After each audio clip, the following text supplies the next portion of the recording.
Atong paminawon ang akong gi-challenge mga igsuon. Sa tanang mga pastor sa SDA.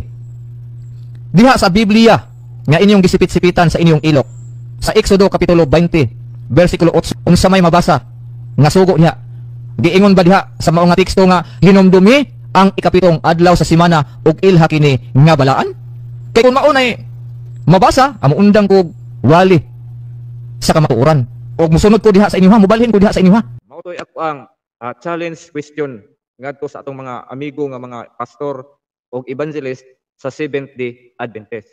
Kung adunay mabasa nga nagsugo ang Ginoo nga hinumdumi ang ikapitong adlaw sa semana og ilha kini nga balaan, muundang ko pagkakatoliko og mag Seventh-day Adventist ko. Unya kay dili man mao ang gihatag nga tubag sa atong amigo nga usa ka evangelist. Atong paminawon ang iyahang tubag, mga igsuon niya ang iyang tubag. So alang ini nga safety, dawato na ko ng imong challenge. Basta kung mabasa na ko, balhin gyud ka sa Seventh-day Adventist. Ug di ka mo balhin, mailag yun sa mga tao kung unsa ka kabakakon.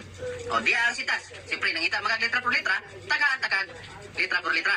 Basahon na to kini sa Exodo 20, versikulo 8 hangtod sa 10. Basahon na to sa Contemporary English Version. Remember that the Sabbath day belongs to me. You have 6 days when you can do your work, but the 7th day of each week belongs to me, your God. So ato nang nabasa, ug atong paaboton si Brother Danny Bayot nga mag-Adventista. Hinaut ta mangita kag simbahan diha sa Seventh-day Adventist diha sa inyong lugar. Ug mo desisyon na ka nga magpamiyembro sa Seventh-day Adventist. Kung di ka magpamiyembro, kay bawo na ka kung kinsa imong amahan. Mao to iyang tubag mga igsuon sa ako ang challenge question apan subo kayong palandungon mga igsuon nga dili gayud mao ang tubag sa atong igsuon nga si Dan Maasin mga igsuon.